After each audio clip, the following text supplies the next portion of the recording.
छात्रों के, दूसरे संगठनों के भी इलेक्शन वगैरह आते रहेंगे, गवर्नमेंट के भी इलेक्शन आते रहेंगे, तो अधिकतर 50% विद्यार्थियों में इलेक्शन का जहर बच जाता है।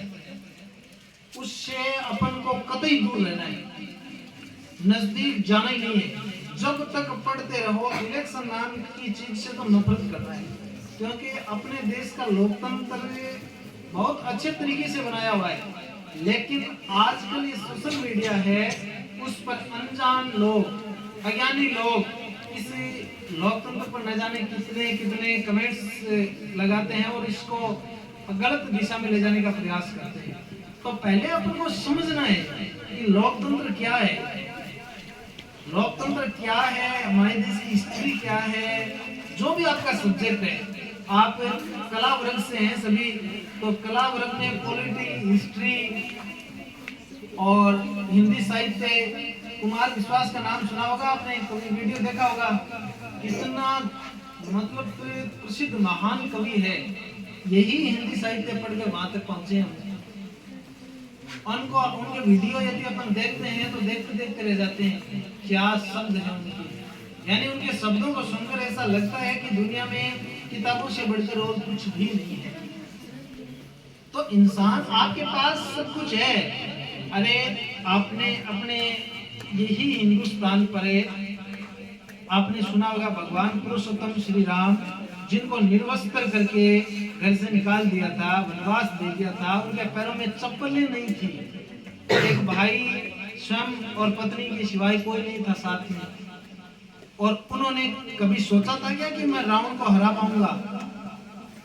देवासुर संग्राम में रावण की कुशल सेना ने देवताओं को भी हरा दिया था। इतना महान योद्धा और एक वनवासी, एक छोटा सा 13 साल का लड़का, उन्होंने कभी सोचा कि मैं रावण को हरा पाऊंगा? लेकिन उनकी नीति, उनके धर्म ने रावण को हरा दिया, उनकी मेहनत, उनकी सच्चाई ने रावण को हरा दिया। रामायण की बात है, वो आपने सुना होगा कि जब सीता का हरण करके रावण ले गया था, तो उनका क्या नाम था, वो उनको गिराया था, जटायु थे, उन्होंने उनको देख लिया था कि ये दुष्ट रावण है, ये गलत कार्य कर रहा है और महारानी सीता का हरण कर रहा है। उन्होंने बहुत प्रयास किया लेकिन सफल नहीं हुआ, और खुद का शरीर इतना खंडित हो गया कि वह जिंदा भी नहीं रह सकता था। भगवान श्री राम उनसे मिले, जो उनके पिता के परम मित्र थे, जटायु, दशरथ के बहुत अच्छे दोस्त थे।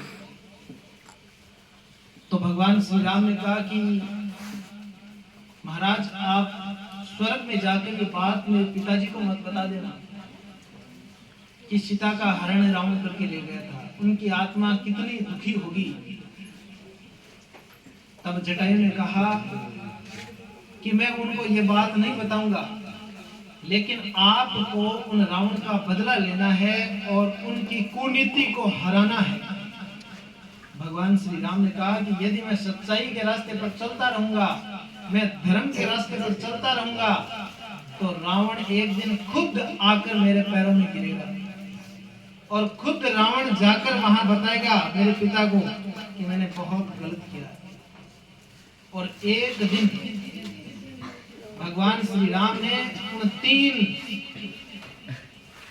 अपनी पत्नी का हरण होने के बाद अपने भाई और स्वयं के शुरुआत करके उन्होंने सेना भी बनाई और कुशल सेना बनाई, और रावण की कितनी मजबूत सेना को एक दिन धराशायी कर दिया। तो अपन मतलब ये एक एग्जाम्पल है, वो मनुष्य ही तो थे जिनको पता था कि ये भगवान के अवतार हैं, लेकिन उनके पास सच्चाई और सत्य के मार्ग पर चलकर उन्होंने सब कुछ प्राप्त किया। तो अपने पास वही मस्तिष्क है, कोई दूसरा सॉफ्टवेयर नहीं है अपने पास। अपन देखते हैं कई विद्यार्थी हर परीक्षा को पास कर देते हैं, अच्छी रैंक हासिल करते हैं। रणवीर सिंह अच्छी रैंक हासिल कर लेता है, 456 रैंक लेके टीचर बन जाता है 18 वर्ष की उम्र में। अरे आप सभी रणवीर सिंह से ऊपर हो आज की तरह। उनको इतनी फैसिलिटी नहीं मिली, मेरे को पता है। उनके घर में शायद कक्षा 10 तक लाइट नहीं थी। आज कक्षा ऐसा कोई विद्यार्थी नहीं है जिसके घर में रोशनी नहीं है, पढ़ने के लिए सुख सुविधाएं नहीं है। तो भविष्य में कक्षा 12 पास करने के बाद कमियां क्या क्या होती हैं वो बता दूं। अक्सर तो यहाँ से बहुत बैच निकले हैं, क्योंकि 15-16 के बाद लगभग 7-8 बैच कक्षा 12 के यहाँ से निकल गए। लेकिन विद्यार्थी इस तरीके से मुंह मोड़ देते हैं, क्योंकि उनके आसपास का जो परिवेश होता है वह इतना प्रदूषित होता है कि अच्छी चीजों तक पहुंचने नहीं देता। उनकी सोच के चारों ओर अपन घर में लक्ष्मण रेखा लगाते हैं ना, कि कोई चींटी क्रॉस न कर पाए, तो आसपास की उनकी मित्र मंडली होती है वो इस प्रकार का प्रदूषण फैला देती है कि अच्छी बातें उन तक पहुंच ही नहीं पाती। तो आपको एक तो संपर्क में रहना है अच्छे लोगों से। विद्यालय आपके माता पिता और आपके गुरु है ना, वो कभी भी आपको गलत दिशा में ले जाने के लिए आपको प्रेरित नहीं करेंगे। तो घर में यदि माता पिता पढ़े लिखे हैं, बड़े भाई बहन चाचा चाची यदि एजुकेशन से जुड़े हैं, तो घर से जिस प्रकार की एडवाइस आपको मिले वही कार्य करें। दूसरी बात, घर में एजुकेशन का माहौल कम है, मान लीजिए उस जमाने के अनुसार अपने माता पिता को प्रॉपर एजुकेशन न मिली हो, तो आप अपने पूर्व विद्यालय से किसी भी समय आपके लिए हमेशा द्वार खुले रहेंगे। जब भी कोई पूर्व विद्यार्थी हमारे पास आता है हमें बड़ी प्रसन्नता होती है। शंकरलाल, रणवीर सिंह, शंकरलाल कुछ नंबरों से रह गया और हम ईश्वर से यही कामना करते हैं कि वेटिंग लिस्ट में उसका भी नंबर आ जाए। वो आज टीचर बनने के बाद भी प्रेरणा लेने के लिए, डिस्कस करने के लिए हमारे पास आते हैं, बड़ी प्रसन्नता होती है। आज मेरे से बड़ी पोस्ट है रणवीर सिंह की, मेरे से बड़ी पोस्ट है रणवीर सिंह की, तो मुझे बड़ी प्रसन्नता होती है कि अपने पास पढ़ा लिखा, शिक्षा दीक्षा ग्रहण की और आज हमारे से ऊपर है, आने वाले समय में और आप में से कई बड़ी पोस्टों पर होंगे, तो हमें और ज्यादा खुशी होगी इस बात की। तो इन बातों को ध्यान में रखना है और मित्रों पर कंट्रोल रखना है। आजकल क्या है कि सोशल मीडिया का दुष्प्रभाव क्या है, फ्रेंड्स सर्किल होता है ना, वही व्यक्ति को बर्बाद करता है। फ्रेंड्स बहुत लिमिटेड रखने, बहुत ही लिमिटेड, और यहाँ तक कि नए होना तो भी कोई बड़ी बात नहीं है। बिना मित्र के अपन व्यक्ति सफल हो सकता है, लेकिन मित्र होने में मित्रों का रेशियो जितना ज्यादा होगा अनुपात, तो सफलता का अनुपात उतना ही कम होगा। ये देखिए, ये नहीं है कि मित्र है उससे डिस्कनेक्ट होना है, उसको कहना है कि नहीं आज के बाद मैं आपका मित्र नहीं। कंट्रोल, नियंत्रण रखना है। आप 4 महीने आपके आगे एग्जाम में, मान लीजिए कि +2 करने के बाद डीएलएड का एग्जाम होगा लगभग सितंबर या अगस्त के आसपास, तो आपके पास कितने मंथ्स का टाइम होगा? मई, जून, जुलाई, अगस्त, 4 मंथ, यानी 120 दिन। 120 दिन आप मित्रों से दूर रह सकते हैं। तो मैंने तो देखा नहीं है कि बिना मित्रों के किसी की जिंदगी चली गई, कोई भूखा रह गया नहीं, खाना घर पर मिलेगा, नॉलेज किताबों में है, तो फिर मित्रों से लेना क्या है? मित्र देखो, सीमित मित्र बनाने के लिए बहुत समय होगा। आप सफल हो जाएंगे, आप एक टीचर बन जाएंगे, आप एक सिपाही बन जाएंगे, तो सिपाही होंगे, वहाँ हजारों का स्टाफ होगा, आपके 1000 फ्रेंड हो गए। टीचर बन गए, आप बच्चों को पढ़ाना, कितने बच्चे आपके फ्रेंड बनेंगे, कितने बच्चे आपके मित्र बनेंगे, कितने स्टाफ साथी आपके मित्र बनेंगे। वो टाइम आएगा, वो समय आएगा, लेकिन बिना समय से पहले यदि अपन कोई कार्य करेंगे तो उस कार्य में असफल होने के चांसेस, अवसर ज्यादा होंगे। इन बातों को ध्यान में रखना है हर समय जब भी आप प्रिपरेशन करो एग्जाम की। दूसरी बात, अब तक स्कूली जीवन में विद्यार्थियों को क्या होता है कि सभी सब्जेक्ट्स होते हैं विषय। कई विद्यार्थी इंग्लिश से उनको भय लगता है, कईयों को मैथ्स से डर लगता है। तो अब कोई भी सब्जेक्ट हो, उस सब्जेक्ट में यदि आपको परेशानी फील हो रही है तो उस सब्जेक्ट से डरना नहीं है। जब भी कोई चीज टूटती है ना तो उनसे ऊर्जा निकलती है। यदि गणित से डर लगता है तो अपन टूट गए, गणित आ गई। तो उनसे ऊर्जा निकलेगी एक। क्यों डर रहे हैं भाई? इस गणित का डर निकालना है। और 2 महीने तक आजकल YouTube पर इतना ज्ञान भरा हुआ है, इतनी अच्छी अच्छी कक्षाएं हैं, तो गणित में लगा लिया। आजकल लगभग उनमें लगाने में आ जाता है कि मैथ्स टॉपिक का नाम लगा लिया अनुपात, तो सभी टीचर्स की क्लासें आ जाती है। 2 दिन में आपके अनुपात क्लियर हो गया। यानी ऐसी कोई चीज से डरना नहीं है। जिस चीज से डर लग रहा है उसका सामना करना है और उसका भय सबसे पहले दूर करना है। और कोई भी बिंदु हो उनको समझ के ही पढ़ना है, चाहे 4 दिन लग जाए, चाहे 10 दिन लग जाए। फॉर एग्जाम्पल मैं आपको बताऊं, एज में 10-12 दिन की बात है। पहले कैंपस में खड़ा था, एक बच्ची एक क्वेश्चन याद कर रही थी, आम के आम गुठलियों के दाम दोहरा लाभ। वो बार बार उसका दोहराव कर रही थी। मैंने ध्यान से सुना, ये बच्ची बार बार दोहराव कर रही है, इसका मतलब ये रट रही है इस चीज को, लेकिन इसका अर्थ इसको मालूम नहीं। मैंने कहा बेटा इधर आओ, क्या याद कर रही हो? कि आम के आम गुठलियों के दाम, वो क्या होगा? क्या दोहरा लाभ। वो दोहरा लाभ कैसे होगा ये बताओ? ये तो पता नहीं है मुझे, तो इतना ही बताया है कि आम के आम गुठलियों के दाम। और यही गुरुजी पूछेंगे, मैं बता दूंगी दोहरा लाभ, तो गुरुजी बोलेंगे शाबाश बैठ जाए। अब बोलो वो रटी हुई चीज कितने समय तक अपने मन में रहेगी? चेतन मन में नहीं जाएगी, चेतन मन में ही रहेगी। और चेतन मन में वस्तु में सीमित समय के लिए ही स्टोर रहती है। अचेतन मन में यदि ले जाना है तो यह देखना होगा कि आम के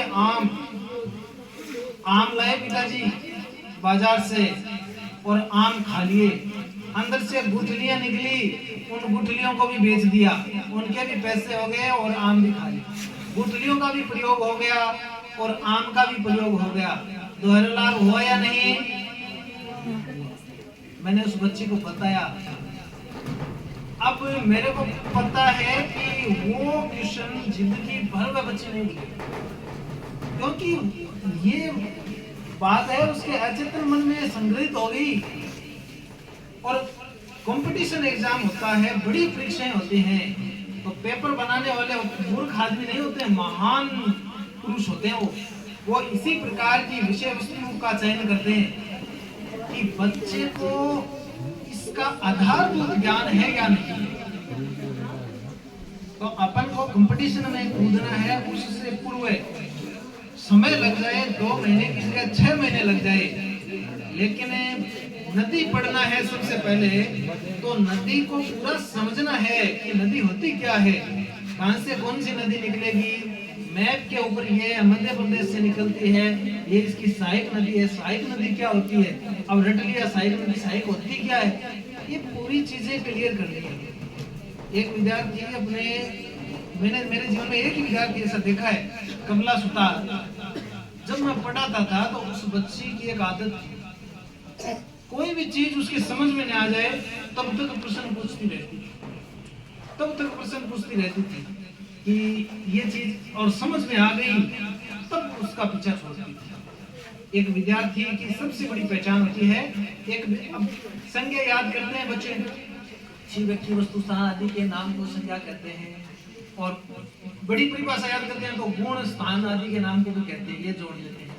लेकिन उसको ये पूछा जाए कि ये गुब्बारा क्या है, तब बताता नहीं है। ये पूछा जाए ये कमरा क्या है, उत्तर है नहीं। तो उस संज्ञा को पढ़ने से मतलब क्या हुआ? अपना कोई भी बिंदु है, कोई भी विषय वस्तु है, कोई भी विषय है, अपने व्यवहारिक जीवन में उसका प्रयोग नहीं समझेंगे तब तक उसका कोई तथ्य नहीं, कोई उसका अर्थ नहीं। और ऐसी कोई भी सामग्री आपकी पाठ्यक्रम में कोई ऐसा बिंदु नहीं है जो दैनिक जीवन में काम न आए। चाहे विज्ञान हो, चाहे गणित हो, गणित में औसत है तो औसत के क्वेश्चन आते हैं अपने प्रैक्टिकली कि 4 आदमी ने मिलकर इतना कार्य किया तो 3 आदमी मिलकर कितना करेंगे, 5 व्यक्ति मिलकर इतना कार्य करते हैं। आपके जो आते हैं यानी सभी प्रैक्टिकली क्वेश्चन है, और पाठ्यक्रम गवर्नमेंट ने बनाया है तो काम आने के लिए तो बनाया है। अपनी जो पुस्तकें हैं वो अपन क्यों पढ़ रहे हैं कि अपने जीवन में काम आए, तो हम उसको रट रहे हैं। काम आने के तौर पर, प्रयोग करने के तौर पर हम उनको सीखेंगे तो उनको दोबारा पढ़ने की आवश्यकता नहीं होगी, और यदि दोबारा पढ़ेंगे तो देखने मात्र से ही अपने मस्तिष्क में वो रिकॉल हो जाएंगे। तो ये चीजें अपन को कंपटीशन में बहुत ज्यादा यूजफुल होती हैं। तो आपको भरपूर मेहनत के साथ प्रयास करना है, और डीएलएडी का एग्जाम होगा। अपने ग्रामीण क्षेत्र के लिए शिक्षक से बड़ा कोई पद नहीं होता है, क्योंकि इसमें रिक्वायरमेंट भी ज्यादा आती है। भर्तियां इनकी 40-50 हजार की भर्तियां आती हैं, और आज के ग्रामीण क्षेत्र से ही ज्यादातर विद्यार्थी चयनित होते हैं, क्योंकि पहले अपने पास सुविधाएं नहीं थी। आजकल ऑनलाइन एजुकेशन चलने के बाद में हर घर तक एजुकेशन का प्रचार प्रसार हुआ है, तो हमें उनका फायदा उठाना है और अच्छी शिक्षा ग्रहण करनी है। और मैं चाहता हूं कि अपनी बार डीएलएडी में गांव से कम 10 सिलेक्शन हो। उसमें से कक्षा 12 का जो बैच है, आप चाहे दूसरे सेक्टर में चले जाना, जरूरी नहीं है कि आपकी इच्छा सिपाही बनने की है तो मैं डीएलएडी का एग्जाम नहीं दूंगा। डीएलएडी का एग्जाम एक कॉमन एग्जाम है, आप उस एग्जाम को दो, आपकी जनरल नॉलेज, आपकी साइकोलॉजी, आपकी मैथ्स, ये बेसिक चीजें क्लियर हो जाती हैं। और अभी अभी आपने एक अनुशासित शिक्षा अचीव की है, स्कूली शिक्षा से निकले हैं, तो आपकी पढ़ने की आदत भी हैबिट में है। इसलिए आप सभी को एग्जाम देना है भरपूर मेहनत के साथ। और मैं चाहता हूं कि लगभग विद्यार्थियों का डीएलएडी का एग्जाम फाइट हो, और कक्षा 11 के विद्यार्थियों को बहुत बहुत मैं अग्रिम शुभकामना देना चाहता हूं कि आप जिस प्रकार की मेहनत कर रहे हैं, आपको कोई रोकने वाला नहीं है। आपके पेपर्स, आपकी जो टेस्ट एग्जाम जो गुरुजी ले रहे हैं, मैं तो इनकी मेहनत को सलाम करता हूं कि आपके बराबर टेस्ट लेते हैं, उनकी कॉपियां चेक करते हैं, कितनी मेहनत करते हैं। और आपके जो नंबर्स आ रहे हैं, उन नंबरों को देखकर बड़ी खुशी होती है कि ये आने वाला अपने गांव का भविष्य है।